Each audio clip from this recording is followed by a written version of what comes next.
Welcome to Conversations with Corrections, hosted by the Utah Department of Corrections. This occasional podcast features staff, incarcerated individuals, and other stakeholders of the UDC discussing issues that impact corrections, both nationally and within the state of Utah. Here is today's host, Department Spokesman Liam Truchard. And welcome back, everyone, to Conversations with Corrections. I'm Liam Truchard in the Communications Office, and today we're joined by Eric Hutchings. Eric is our new Legislative Affairs and Policy Director. Okay, tell me what that means without putting us to sleep. Oh, you're making it hard right off the bat. So, first of all, excited to be here. I'm super happy that you're giving me the chance to do this, and I'm really glad that Director Red actually encouraged you and I to do this and have a chance to talk a little bit about what it is that I do and what I can bring to the department. So, obviously, the legislature can have a big impact, right, on any state agency. They do the budget, they do the policies, and obviously for corrections, the legislature creates the laws. And so good ones can have a really positive impact on what we do on a daily basis. Bad ones would not be good for what we do, right, on a daily basis. And so my position here, because of my background, and just quickly, I think it'll make more sense that way, I served in the legislature for almost 20 years. I live in Kearns. In fact, have some neighbors and some friends that are either did or currently still do work for corrections. But anyway, represented that part of the valley, District 38, for almost 20 years. And during that period of time, I was on the budget committee that oversaw corrections. It's called the Executive Offices in Criminal Justice. But I was on that budget committee the entire time. I replaced a gentleman named Gary Cox, who was a law enforcement officer in West Jordan. But anyway, I replaced him in a special election, so I came in partway through and just got all of his committees. So I didn't really have a background in criminal justice, but I went one day from being, literally my background was finance, a little bit like Director Red's, and then one day, bonk, there I was, and every committee, including the budget committee. And my first assignment ever as a legislator was actually a tour of Gunnison Prison. Well, there you go. Yeah, it's the very, very first thing that I ever did. The Appropriations Committee was on a field trip, right, and going visiting facilities. And so just after I got sworn in, they're like, so, by the way, if you can get in the car and drive down to Gunnison, they can probably use you down there. And so that was my very first experience, literally, as a legislator. And then all of those years doing policy-related stuff. And because of those committee assignments, I became kind of a recognized criminal justice go-to guy in the legislature. But most importantly, because of the 20 years almost, again, that I spent on the budget committee, but 14 of that as the chair, the House chair for that budget committee. And so got that wealth of knowledge, the process, the people, right? The inside scoop on how things really get done. But in that role, it was general. It was all things. Again, that committee was executive offices, which is all the elected officials, the governor, lieutenant governor, treasurer, auditor, all that.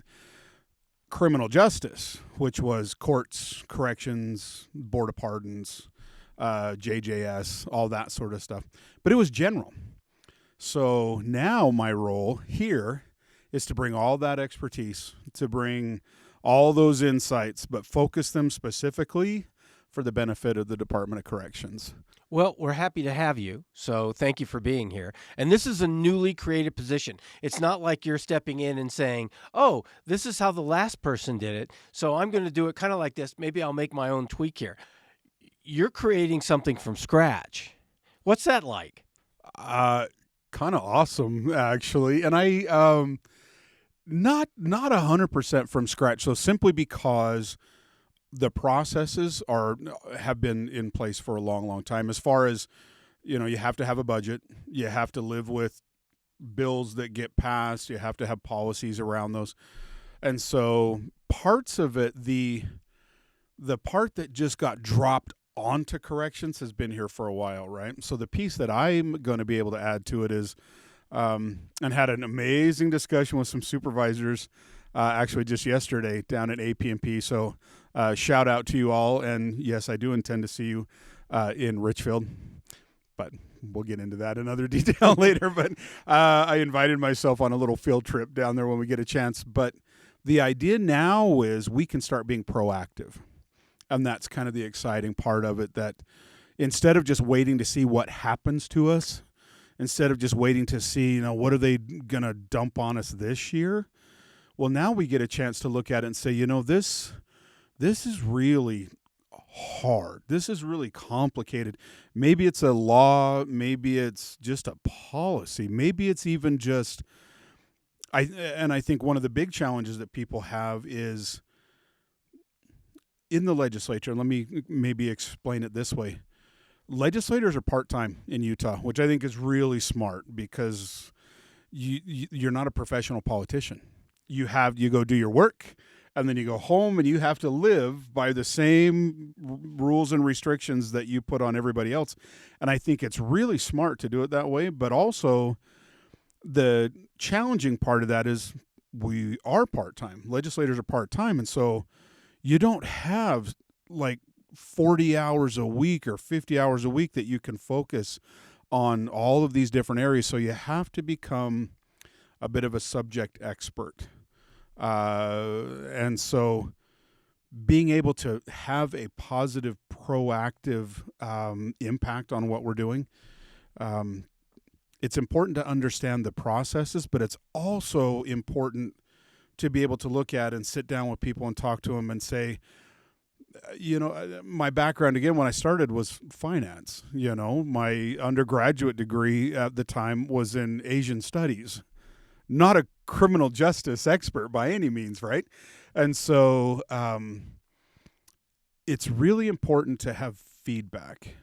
And so being able to sit down, like in conversations that I had yesterday, and hear about what's a pain. And some of those, honestly, are just processes. They're just, man, if we could just get this to here in this way, what a huge difference that would make. But the problem is it's not a corrections discussion because it's another agency. But that's the nice thing about this position, is that my role will be to go out and interact with other elements of state government, other elements of even federal government, and be able to talk about things that we need in order to do our job more efficiently, in order to take roadblocks out, in order to eliminate, hopefully, some of the just stupid stuff. I'll bet everybody's got a list of stupid stuff. Like, why in the world would they ever? And maybe now we can actually start chipping away at some of those and just making it easier. Well, the feedback I frequently get, just in passing, is always has to do with money, right? Budgeting. Why don't we have money for this? This agency gets paid more than us. What? So for those of us who really have not had that kind of background that you have in how the budget works, and give us a little primer, give us a little understanding of what it takes to get this process moving. Yeah, it's everything, right, revolves around it. Money's not the answer to everything, but sometimes it kind of seems like it.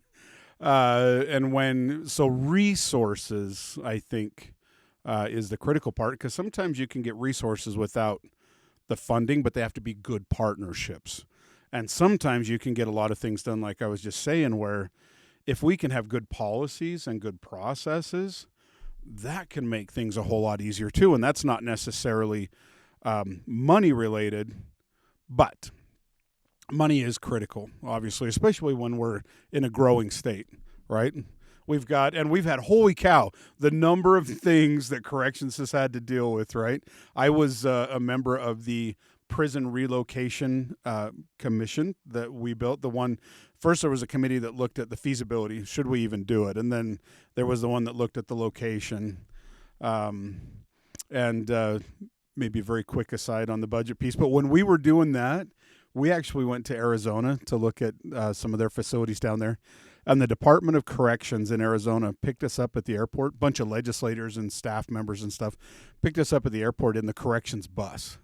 I mean, it actually said Department of Corrections across the side, bars across the windows, right? I get in the back and I'm literally sitting right next to the open toilet. There's like a little porta potty in the back of the bus. Anyway, 2 days of going around looking at different facilities, private, public, all that stuff. But then when they brought us back, so it was really funny because we roll up to the airport. And first of all, you see people looking at the bus and you got the Department of Corrections. And then all of these Arizona corrections folks, they literally made a line. There was enough of them that it was a solid line of people from the bus all the way to the door of the airport. And you just see everybody looking at us like, what? And we're all wearing civilian clothes, right? Because we're traveling. It was like a Con Air moment, I'm sure. They're wondering where in the world these people are going. But anyway, that's the reason I bring up that example is a big part of the budget process and a big part of how it gets done effectively is understanding. And so one of the nice things about, I think, how the state of Utah works is we actually break our budget into chunks. Most places don't do that. They'll have like a Ways and Means Committee or something like that. And so you have this one unbelievably powerful committee because they control all the money. It all goes through one committee. And so everybody wants to serve on that. Everybody wants to be the chair of that committee. In Utah, we actually break it into pieces, which I think is really smart. I think it's one of the reasons Utah's listed as the best managed state in America, and has been several times, because imagine two sides of that coin. The complication for a legislator to truly understand corrections. And then the other side of the coin is imagine how hard it would be for someone from corrections to get the ear of a member of a committee like the Ways and Means Committee, right? If the entire budget went through one little group of people, it would be unbelievably difficult. You would have to play the politics game like a grandmaster just to have a chance to talk to somebody on a committee like that. But in Utah, we break it down. So there's processes. Every legislator is assigned a committee. Again, Executive Office of Criminal Justice is ours. That's where our budget goes through. But what happens is this. A lot of people think the session actually starts in January. Session's already started. A veteran legislator will tell you that there's a little bit of quiet time in the middle of summer, but come around August, September, the game's already going because people are already working on big priorities. Bills are already being filed. Conversations are happening between departments and all of that. And probably the biggest part of it that most of the folks here, I imagine, would understand is that the governor's office right now has gone to all of the different departments and agencies and right in the middle of preparing agency level, departmental level budgets, right? Right. And so I got to tell you, coming here, the timing of coming here and starting to work at corrections was really kind of cool because it was just at the very beginning of that. So I've been here now just over a month, a couple of days, over a month. But I have been able to see now the other side of that coin and watch Director Red and the rest of the team here, Becky Brown and Maria and Spencer, just go through this process and the amount of time and effort that goes into sitting down. And I don't know if all departments do this, but I've been really impressed with how at this stage, each of the different agencies within the Department of Corrections, they have priorities, they have needs, and I have seen now firsthand how those come up through the process. And Robert Bond and his team down in finance, and how everybody looks at, here's where we are, but here's probably where we need to be, looking out 12 months, maybe even farther. Here's where we need to be. And that part of the process has honestly been really impressive. And again, maybe other directors do that in other parts of government, but seeing the amount of time and effort that this administrative team has put into listening and literally going out and understanding it. It's again why I gave that whole example of the Arizona trip, right? Because we could have sat here in Utah and just gotten an email about Arizona this, Arizona that. But unless you're actually there, unless you go and see, the Central Utah facility, right? Or you go out to USCF or We just went down to St. George, and I had a chance to be there when Director Red and the team met with the AP&P folks down there.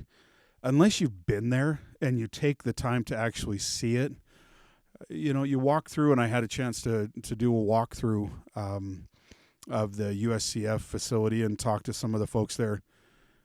But that level of commitment, I think, is unique. I really do. And so that's the first step, is for just the departmental folks to be able to talk and communicate and to have those just boots on the ground sorts of needs come up to the administrative level. And then you take those and you put together some basic ideas, right? You compile them all together. And then the governor has an office of, it's called the Governor's Office of Planning and Budget, GOPB. And they have people that are that's all they do is just budget. And they're assigned, different ones are assigned to different departments. And so Department of Corrections has two, actually, one that's directly assigned to us, and then a supervisor, and then other people above that. But so you gather it internally, right? And then you take it and you start working with the Governor's Office of Planning and Budget. And you start back and forth about, okay, so what are your critical needs? What are your priorities? Why are you recommending this? It's just a lot of question and answer. So why is that on your list? Why is this on your list? Which one of these, do you feel like is really going to change the way you do business? And which ones do you have to have? Which ones do you have to have right now? It's like a justification of your budget. Oh, yeah. Well, and again, it goes back to that same thing. If they don't really understand our needs, they're not going to fight for them. They're not going to push for them. And there's when you get to the end of it, and I'll walk you through here in just a second the rest of that process, but to get your priorities all the way to the end of the process with the governor's office and the legislature, people have to understand it. And they have to understand that it's really important. And if they don't, because you may have, even like last year, banner year, right, economically for the state of Utah, lots of additional funding. But we still had almost 10 times as many requests for the money as there was actual money. So just off of that alone, 9 out of 10 things that get dropped on the table to the legislature can't get funded. Because Utah's unique. Again, we're not the federal government. We have a balanced budget constitution. We have constitutionally, what you collect is what you spend, period. And then how do they determine that? Is it the year before, whatever funds, then they spend it? Is it their projected funds? What? No, it's actually, that's an excellent question. So right about this time of year, so they're working on it right now. But October, November is when they get really serious about it. And so you'll have people from Governor's Office of Planning and Budget. You'll have people from the Legislative Fiscal Analyst's Office. You'll have people from the Tax Commission. They all get together and they look at what we've collected so far, where those trends seem to be going, and are there economic things, not just locally, not just in Utah, but nationally and even internationally, that they feel, based on really sometimes complex economic modeling, are we going up? Are we going down? Are we going sideways? And they will make an initial forecast. So right about November, so within the next few weeks, there will be an initial forecast that will come out. Then what will happen is there will be an actual one. So partway through the process, just after the first of the year, they do it again and kind of update to see, so were we close? Because we've had a few months there, so are we tracking along where we really ought to be? And then they'll get an actual number during the session sometime in February, and then that will be the actual number that they will budget to. But and doing that, it's interesting because there's actually two parts to it that people really need to understand. You have ongoing funding, right? And then you have one-time funding. So ongoing funding is the type of money, income tax, for instance, right? Property tax. Every year, there's some of those streams of money that are going to come in every year. And so you have to use those types of funds on things that you're going to want to pay for every year. Salaries. It's a great example, right? Nobody wants to get hired on a one-time money that may or may not actually be available next year, right? I'm with you on that. Yeah, right. And including the benefits and the retirement and all the rest of that stuff. And so there's certain things that have to be done with ongoing funding. And so they'll figure out what they anticipate that amount to be based on the different revenue streams. And then there's the one-time funding, and that can be the opioid settlement, the tobacco settlement historically, where there may be a large influx that'll come in. Things like that, lawsuits, what are some other good examples? But anyway, there's certain things that are just one time, and they're great things to be able to use for like building a building, because you don't have to build a building every year. Once you build it, it's built, right? The operations and the maintenance, different conversation. That's ongoing expenses. But building buildings, maybe buying new equipment, updating a fleet, some things like that can be done with one-time funding. And so the governor's office works with the different departments right now to put together a basic kind of bring us your needs, bring us your issues. Let's start working out how does that fit with the governor's priorities? How does that fit with kind of where we're at with forecasts on the budget? How does that fit as it relates to all the other, agencies? Can we find ways that if we help you with this, it helps over there as well? And that budget actually gets finished up, and it has to be presented to the legislature. The governor's budget does 30 days before the session starts. So before the end of the year, the governor will wrap it up and literally print it and then send it over to the legislature. But that's kind of like the beginning of it. So the governor is the executive branch, right? Executes on the laws that the legislature makes and the budget that the legislature creates. And so the governor's budget is a recommendation, but it's not the final word. And so then the legislature takes it, and two steps happen. The first one, like I mentioned, is our state is unique in that the very first part of the session is all about budgets.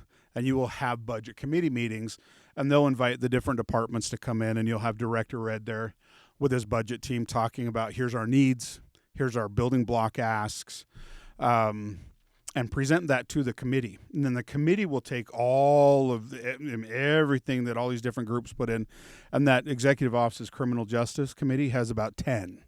So they'll take these 10 different agencies, combine the budget together out of those 10, and then make a prioritized recommendation that then gets shifted up to what's called Executive Appropriations Committee. And they take all of these different, I think there's 8 subcommittees for the budget, and then they combine them into the state budget and trying to figure out which ones they can do, which ones they can't. But by that point, once it gets to the executive appropriations, that's in the middle of that process of going from the subcommittee to exec appropes.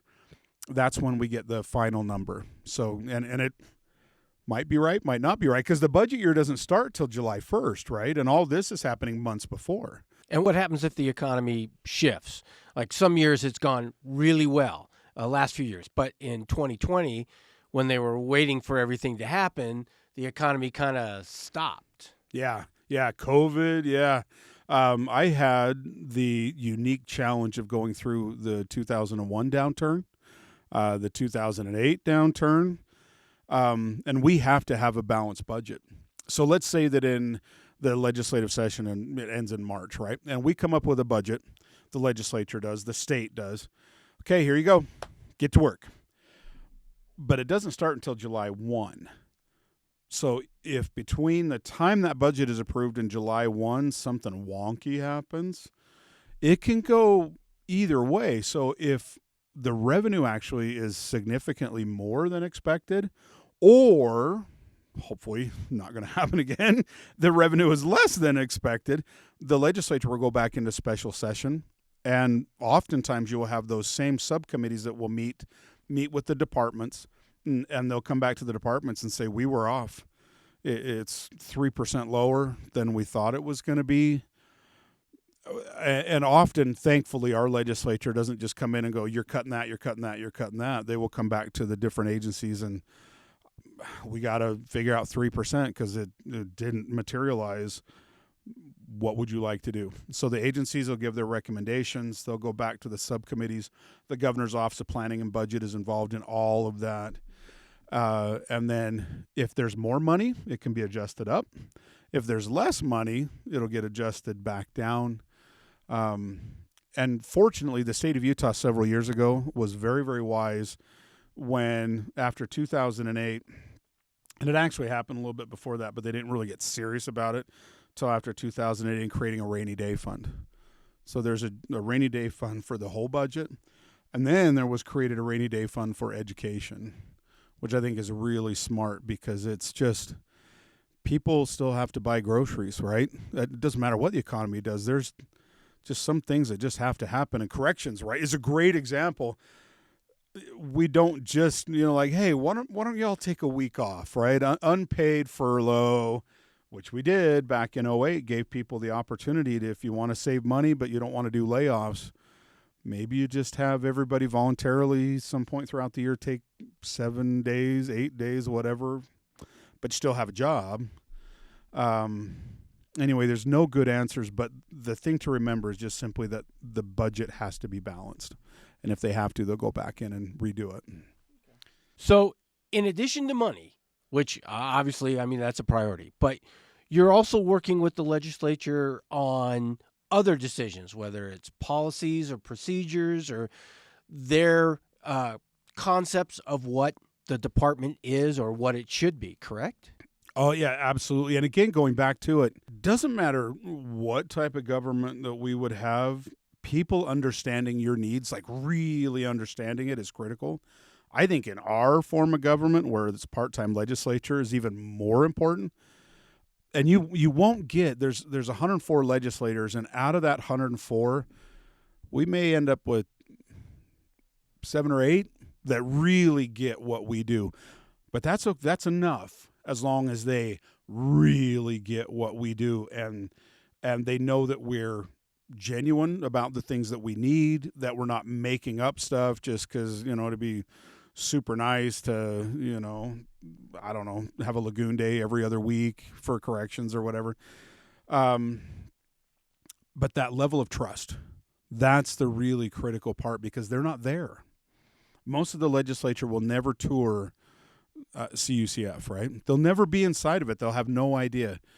So they have to trust that when we go in and tell them, look, we have to have whatever that is, they understand it. Now, some of them we will, and that's a big part of what this administration, I think, so far has done a very good job at, but part of my role will be getting policymakers at all levels out and having the conversation and visiting the facilities and really understanding what we do, so that when we walk in and say we need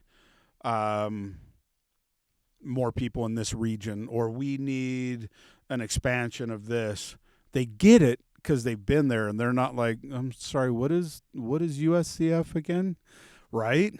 And so, but if we can build that level of understanding to where they already know, I've been there, I've seen it, I've met the people, I've talked to the staff out there, I understand the concern. And so when we walk in and say, look, we've got to have some more FTEs, or we've got to have some more equipment, or we've got to expand programming opportunities, or we need more therapists, or we need more treatment, they don't just give you that blank stare like, for what? Who are you again? What do you guys do? But they have met us, and they know us, and they have been inside the facilities and talked to enough people that they kind of already get it. They just need us to put specific numbers behind it. And I can attest that a number of legislators, have toured USCF, and I was there when U.S. Rep. Burgess Owens toured CUCF. So I can say yes, that there have been a number of people who have come down and taken that time to come inside and look at what it is we do and how we do it. Now, you have a very unique background in that you were a legislator for a number of years. I was a journalist for, longer than I'll admit on this broadcast. But I know what it's like being on the outside dealing with the legislator, especially one carrying a notepad asking questions. Maybe the reception wasn't Is this a conversation or is this an audit? Yeah. Right? What can you tell us about what it's like to work in that? And what is the best way for those of us who maybe not with corrections, but maybe want to just deal with their local representative? What's the best way to engage with them? Sure. No, that's a great question. So I'll just start off by saying my experience so far with people that work at corrections has been excellent. Prior to coming here, so just as a legislator, but it's really important. So I'm actually happy that you asked this, because remembering again, legislators are part-time. Some of them think they're super duper important, and maybe a couple really are, but the vast majority are just good people that want to make a difference. And running for public office is hard. I mean, I remember going out during my election cycle, and I would come home at the end of canvassing, where I'm knocking doors and stuff like that, and I would tell my wife, I'd be like, it actually went pretty good. I had more people say that they were glad I came than yelled at me or flipped me off. And so looks like it's going pretty good, right? I mean, small victories. Small victories, yeah. But it's being an elected official is tough. I mean, people would catch me at the grocery store, church, just on the street, at the library, you name it. So legislators, you need to remember, only get paid when we are in an official meeting at the Capitol. So when a legislator comes out and tours one of our facilities, that's volunteer time. They do it on their own dime. They don't get compensated for it. There's no mileage for it. You don't get a per diem or anything like that. If they agree to come out and visit, they're doing it literally. They're taking time off of their actual job that provides for their family to come out and spend the time to learn about the process. So it tells you two things. One, they actually really care. Because if they didn't care, they're not going to show up. They're not going to do that. Hey, can I spend some of my vacation time to go tour a prison? Woo, unless they care. So the simple thing is, if they're showing up, that tells us an awful lot about where their commitment level is at, because they're literally spending their own time, their own money to go and do it. You guys get picked up in the morning with the limousine. It's steak dinners and all that. I'm like, man, this ain't West Wing. I drive my own car. I buy my own lunch. They do have a Coke machine, though. Actually, and it's bipartisan, so it's a Coke machine and a Pepsi machine, right? Got to represent both sides. We can all get together. We can all get along. And what's the governor's statement? Disagree better? Yeah, exactly. So it's a lot of work, and you got to keep your job, and you've still got your family stuff. I mean, I had little kids throughout that whole process. So this is, you got things to do after school, you got homework to help with and all that, but you still want to make a difference. So a couple of things. One, just be polite. Just be polite. If they're showing up, if they're talking to you, it means they actually care, because they don't have to, and they're volunteering their time to do that. And anybody that truly volunteers understands what that means. You have to make a decision to sacrifice something else to go and volunteer time, to come and see a facility, talk to people, have somebody come out to, a community meeting or whatever. So when they're there, just be polite. I can't tell you how many emails I got that it was so bizarre. They would start off with something like, dear explicative, whatever, I think you're the worst human that ever lived, but if you could fund our budget requests, that'd be awesome. And it's like, why don't you just come to my house and slap me in person, right? Because first of all, honestly, that is not a great way to endear somebody to a department, So first of all, especially here at corrections, we're pros. We need to act like pros. We got to be pros. And we are. And we just need to remember to act that way. And my experience has been overwhelmingly really positive, truly respectful people, really good ideas. The second thing is you can express what's not working, but what is truly valuable is to come with ideas of what actually will work. Because people that have boots on the ground experience, that's incredibly valuable. So I would say probably 95% of the bills I ran over the course of those 19 sessions, 95% of them, they weren't my idea. It's just somebody that worked in that space, whatever it was. It's exactly that. There's either a better way to do it, or please quit making us do it this way. And so they would come and talk to me and say, look, can I talk you through how this actually works? Can I show you kind of what we're required to do? And then can we adjust that? Or this is awesome. We could change the world in a big way if we could do more of this. Clean air, right? People would come all the time and you've got to do something about the air. You've got to do something about the air quality. And our air is bad. Yep. 100% with you. Now, well, I don't know. I'm just, okay, so you just came to let me know that we have bad air in Utah. But you have no idea. You have absolutely no suggestions of any kind on what we ought to do to improve it. But the people who do. So here's my point, and here's kind of the little insider secret. All of us have a circle of trust, right? People in our lives that we know, hopefully. Everybody's got a circle of trust. People that they can go to that they've known them long enough that they have that trust relationship. So when they say, look, this is really important. You really need to focus on this because this is critical. But it takes a little time to build that. Somebody doesn't just walk in and go, oh, hey, hi, my name is Eric. Oh, and by the way, you ought to change your entire life to do it this way. They're like, I'm sorry, who are you again? Right? And what? Take the time to build the trust. So here's the thing. You don't need to know them all. Like I said, even me, when I was doing really complicated legislation, you're not going to get 104 legislators all 100% up to speed. Number one, because it may or may not be an area that they have really any kind of an interest in. And number two, they just may not have time. So two things have to happen. One, over time, you have to build the trust so that when you walk up to them and they ask you, hey, I just saw this bill that's related to corrections. Is this a good bill? And you're like, yeah, I've looked at it. This is a really good bill. If you could support it, it would mean a lot. But they know you. They know the work that you do. They know that you don't make up stuff and you don't lie. And so when you come forward and say, no, this is good. We need to do this. That trust level allows them to make that leap and actually support something new.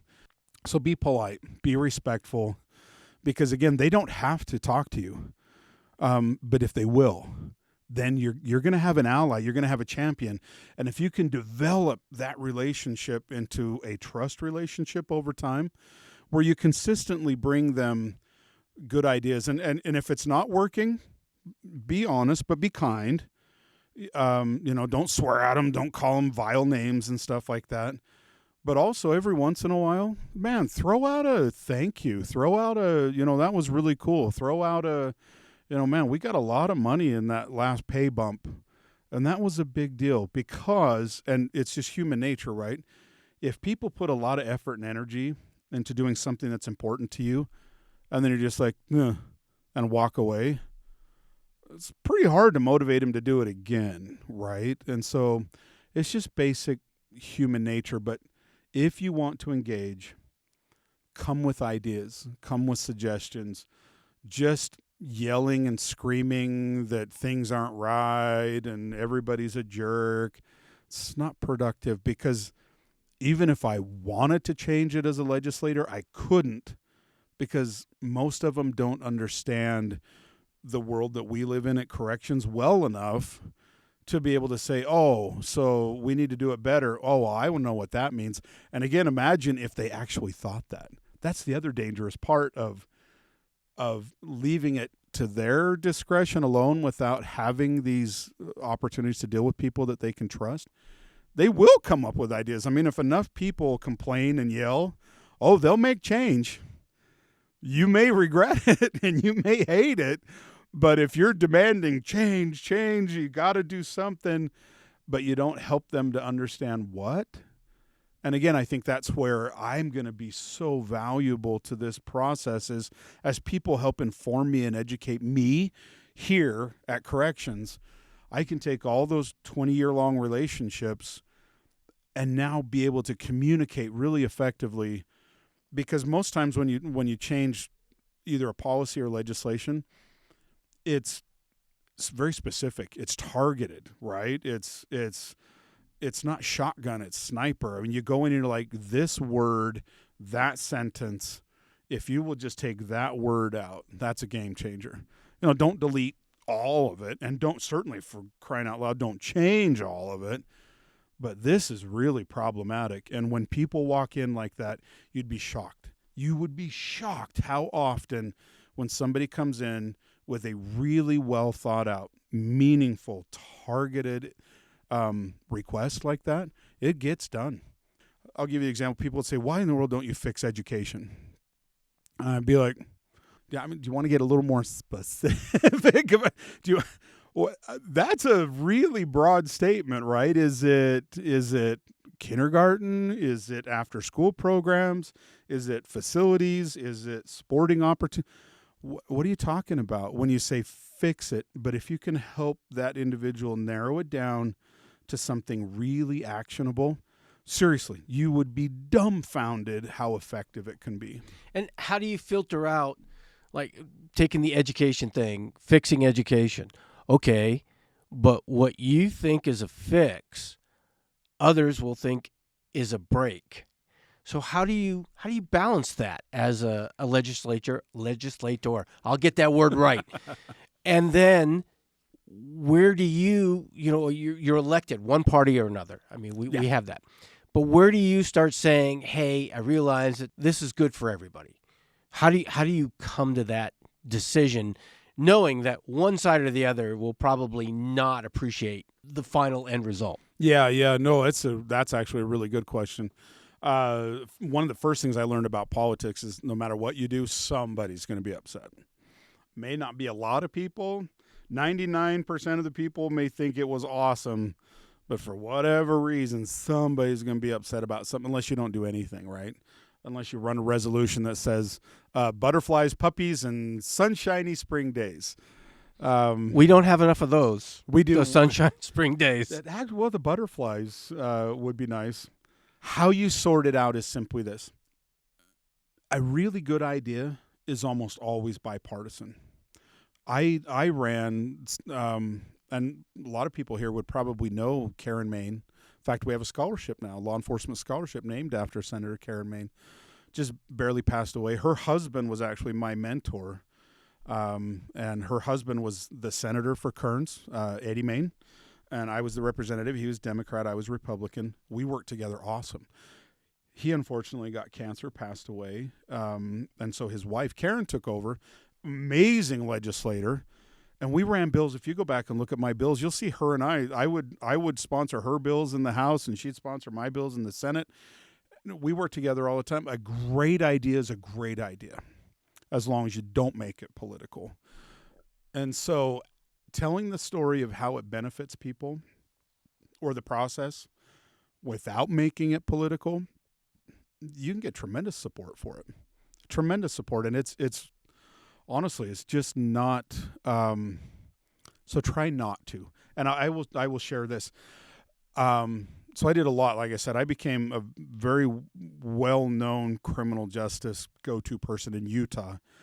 But then I also did a lot of stuff nationally for like the National Conference of State Legislatures and National CSG Conference of State Governments. Chaired their law enforcement committees at the national level for several years and all that. And I actually got invited to go out and speak in New York. And the individual that started the committee hearing off, they had legislators from all over the country that got invited, but they were all like criminal justice focused on juveniles. So it was a conversation around juveniles and and unique programs that were being created for juveniles. And I was one of the keynote speakers, but the lady that got up to introduce me was like, we can't get anything done here. The fetching Republicans here in New York, the Republicans are just awful. They're horrible, awful people. And I just wish we would never elect a Republican ever again. And I'd like to introduce now our speaker. And she literally went dead Republican representative from Utah. And she had just spent like 3 minutes just railing on how evil Republicans were. And it just reminded me, just don't. If we could just quit labeling people for a moment, right?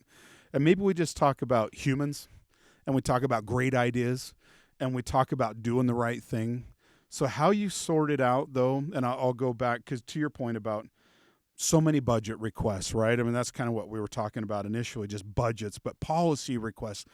How do you sort out the ones to pick? How do you sort out the ones you vote for and the ones you don't? And it almost always comes down to the people that are in the trenches that really understand it, but you got to trust them. And if you really do trust who they are and you've developed that relationship over time, so you've seen good ideas come forward and you support it and you don't get burned by it, and over time you really do develop this relationship where when somebody comes to you and said, this is really critical, and it happens, I believe, here at the department level. I watched it. I watched it already with how these budgets coming up from the different agencies, right? This is important. And you could see it because when the executive team started talking about it, you could tell there's a significant level of trust that these are critical things. They came, they told us this needs to happen. We have to have this.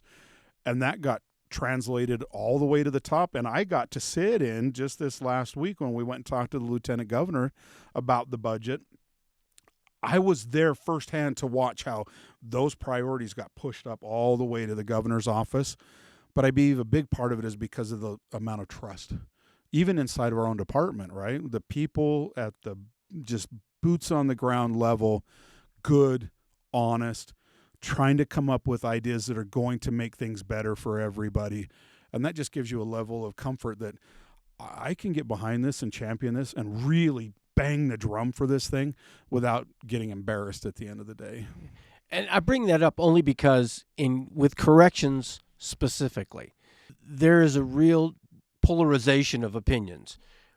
One side really thinks of the 1940s, 1950s, lock them up, throw away the key.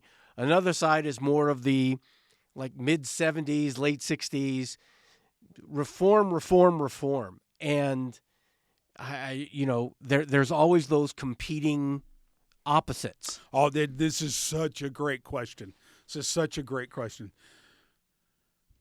Before, when I first got in, so then we'll say now 20 years ago, there wasn't a whole lot of data going on, right? I mean, they had just gone to laptops. Right. And before that, anybody that had been up there, they had these binders on the fronts of all the legislators' desks because all the bills were hard copy.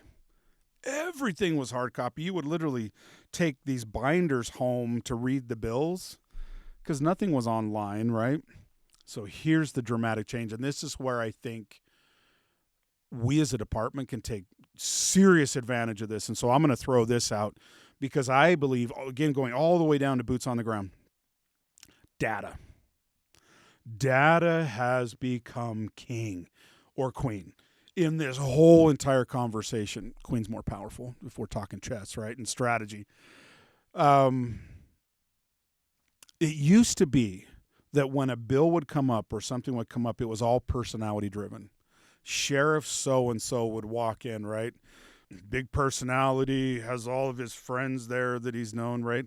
And it was all personality driven, and there'd be some anecdotal story about, this one time I arrested this one guy and that can never happen again. And, oh, you're right, Sheriff, that's horrible. That's really bad. But is it an actionable trend? Is it really what happens universally, or was there an anecdote? But The world changed over the last decade with data. Because now the question is, should we lock them up? To your point, lock them up, throw away the key. Should it be about treatment? Should it be about, well, the simple thing is now we can actually go look. We can actually figure that out. And so I'm just going to throw a shout out to everybody out there. Man, let's work together as a department. And I know sometimes I don't want to fill out another report. But here's the magic. If we can get good data, if we can walk in and say, we need mental health treatment. Because I'll give you, the sheriffs used to come, because we do jail contracting, right? And the sheriffs used to come in every year and say, you have got to help us with more treatment, more mental health treatment, especially in the jails. And I said, well, what kind of problem are we looking at? Oh, it's huge. Okay. Well, how much money do you need? Oh, a lot. Well, how many people are you going to help with it? Oh, a bunch. Can you imagine? So I don't know anybody that's actually had to do a budget presentation walk in. What do you need? I need a lot of money to help a bunch of people. Well, how much? I don't know. Well, how many people? I don't know. And then public education walks in right next to you and says, next year we are going to have another 8,952 kindergartners times the WPU, 5,000, whatever. That equals this. Fund it. And it got funded every year. So we would get a little something here and a little something there. I would beg and plead and cry. I would go to leadership seriously and passionately. We have got to get resources to address this. But in the absence of actual quantifiable information related to it, it was dead. Because there were so many needs that were quantified. Did we get some? Yeah, we got some. We got a little here, got a little there. Got a couple 100,000 this year and 100,000 that year. But you'd get a couple 100,000 and hand it to the, treatment providers, and the sheriffs up there like, really? Really? Really? And they were almost more angry that all I got was a couple 100,000 than if I'd have gotten nothing until Salt Lake County was the first one. Salt Lake County started doing their own jail data. And Salt Lake County started to track, when they were doing the intake, how many people had a substance abuse problem, how many people had a mental illness problem, more than that. It's more sophisticated than that. And we have people on our team at corrections, right? They're very, very sophisticated at this. But for the first time ever, we got real data. They could tell right now there's this many people in the jail, this percentage of them, which was incredibly high, and I should have looked it up before you and I started talking. But I'm remembering somewhere around 74, 75% were dual diagnosis, substance abuse and mental health. So the point is, we now know who they are. We know where they are. We know, because the jail did a really good dashboard, we know what level of offenses they're committing. And we know that people at this level of offense, this many of them have a dual diagnosis, substance abuse, mental health. Unbelievably helpful. We started having the first real conversation about actual numbers. But then it was, but that's Salt Lake County, and Salt Lake County's weird, right? It's different than the rest of the state until Salt Lake County shared that software plugin with Washington County. So they're both on Spillman, right? And so Salt Lake County took it, helped them get it implemented at Washington. Washington County, after the first year that they had, the first full year of data, came in within 1 percentage point of Salt Lake County. So now what do we know? It's not 29 counties, right? 29 counties in the state, it's 2. But we had an urban one, we had a rural one within 1 percentage point. Statistically speaking, we know. We now know. Now, how did that have an impact? 2019, right? COVID. Everybody's nervous. What's the economy going to do? And so legislative leadership came to us and said, no building blocks. No building blocks. If we shut down the economy, this could be worse than the Great Depression. So don't give out new money just so that we have to come back like we talked about a few months later because the economy crashes and take it all back anyway. Don't hire people and then have to lay them off within a couple of months. No building blocks across the board, period. Except we got one building block out of the entire budget committee, and it got fully funded. And that was the money to help with the mental health receiving center in Salt Lake County. Why? Because we had data, good data, reliable data, real data, not somebody's big hat theatrical show. We had real, honest, human being level data that said you can either treat them or you can suffer from it. Your call. And the legislature that year decided, let's put some money into the treatment side, see if we can minimize the suffering side. But nothing else but that data that for years I had been, like I said, whining and begging and pleading for years that we needed to focus on that. But in the absence of good information, I couldn't. There were too many other competing interests that had great data on what they needed and how it was going to help. So as we work together as a department, I hope people will really embrace the fact that the work that they're doing, it may not seem, I'm filling out a form, you're killing me, I'm doing another stupid form, right? But it matters, because as we can start moving that information up, who are we dealing with? What do they need? How short are we? How many facilities do we need? How many therapists do we need? How many more agents do we need? COs do we need? I mean, all of these different categories now, when you put actual numbers behind it and you walk into the governor's office and then you walk into the legislature and say, we know exactly what we need and we know what's going to happen if we don't get it. Your call, but this is what we're a core function of government, and we need this, and it's not an idea, and it's, not somebody's fancy, like I said, theatrical display of whatever. This is data-backed critical need, and you will be shocked at the success that we'll be able to have. But it has to be backed up by good, reliable information from the very bottom. So all of us here, as we walk through the different buildings and programs and stuff, all those dumb forms that we all have to do, right, matter. I mean, they really, really matter, because in the absence of that, we could ask for help. But again, well, what do you need? We need a lot. To do what? Oh, bunch of good stuff. I mean, bunches and bunches, right? Instead, you walk in and you're like, look, we have got to open the Behavioral Health Treatment Center. We got to have it open now. It's got to have at least this many beds in it, because we can show you exactly the number of people we're dealing with that have this type of an issue. That's magical, because then they can wrap their heads around it. And they know that if I fund this instead of that, the impact that this is going to have on society and on the community, and they can now measure it fairly. If we put a lot more money into this one over here, what kind of an impact will that have? If we put a bunch of money into better programs at corrections, what kind of an impact will that have? And now they have a meaningful way to compare the two, and they know for a fact we're not just making stuff up. Bunches and bunches is really not a good accounting system, right? I actually have a calculator that doesn't say bunches on it anywhere, so I'm not even sure how to use that, but I cannot tell you how many times I would have people come to me as a budget chair. We really need a lot of help. Can you define a lot? Nope, but it's got to be a lot. Well, Eric, those are really all the questions I had for you. Was there anything you'd like to add? Let me just reiterate really quickly, because I know we're coming into the session. I told this story a minute ago, right, about going to New York.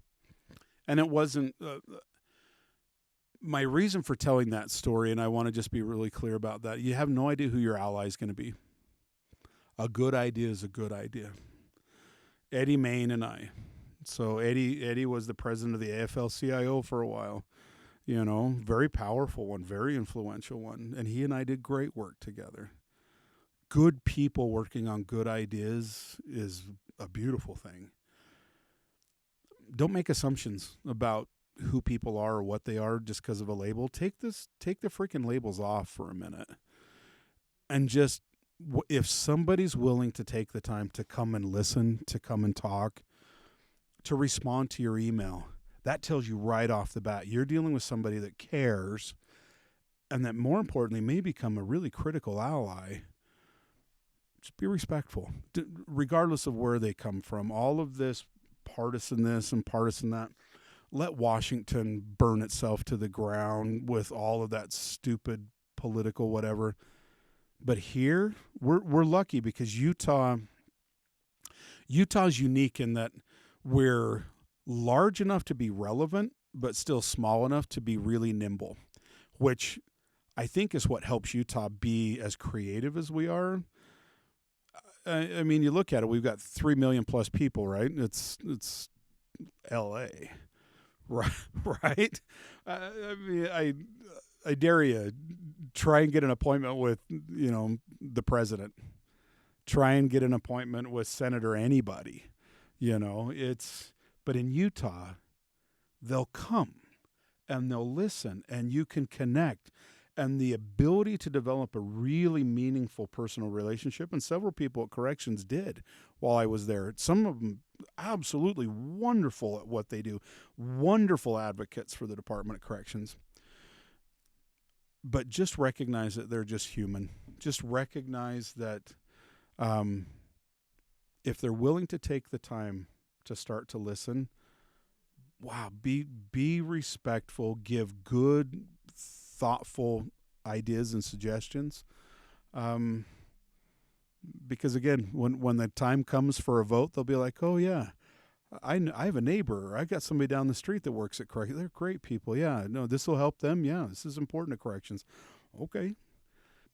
Good people that have a good reputation and take the time to reach out in a meaningful way, they can do incredibly important things for this department. But I'll just go back to it again. Sometimes it's the little things that you don't think are making a difference. It's that stupid form. It's that stupid report that none of us want to do, right? That really honestly is the game changer. It really was. It's the people at Salt Lake County Jail that were doing those intakes and that were doing those assessments. And they're just like, oh, I got to know that. Now I got to put it in, right? Changed everything in the state of Utah as it relates to mental health treatment for people that are criminally involved. It wasn't legislators. It wasn't the governor. It wasn't anybody that you would have thought it would be. It was those frontline individuals gathering the critical information that made all the difference. Eric Hutchings, Director of Legislative Affairs and Policy here at the Department of Corrections, thank you very much for being here. You definitely kept us all awake. So I really do appreciate you coming on and just explaining how this works. I know we all have kind of a concept, but to know how it works on both sides was really helpful. So thank you. Happy to be here, excited to be here, honestly. And a big part of that really is because I know people that work at Corrections, and they're good people. And being a part of that team, that's kind of exciting to me. So thank you for the opportunity, and just happy that I'll have a chance to help. And for everybody else, thank you for joining us on Conversations with Corrections. This has been Conversations with Corrections from the Utah Department of Corrections. These podcasts are on our website at corrections.utah.gov or on the UDC YouTube page. Suggestions for a future topic can be sent to corrections@utah.gov. Thank you for joining us.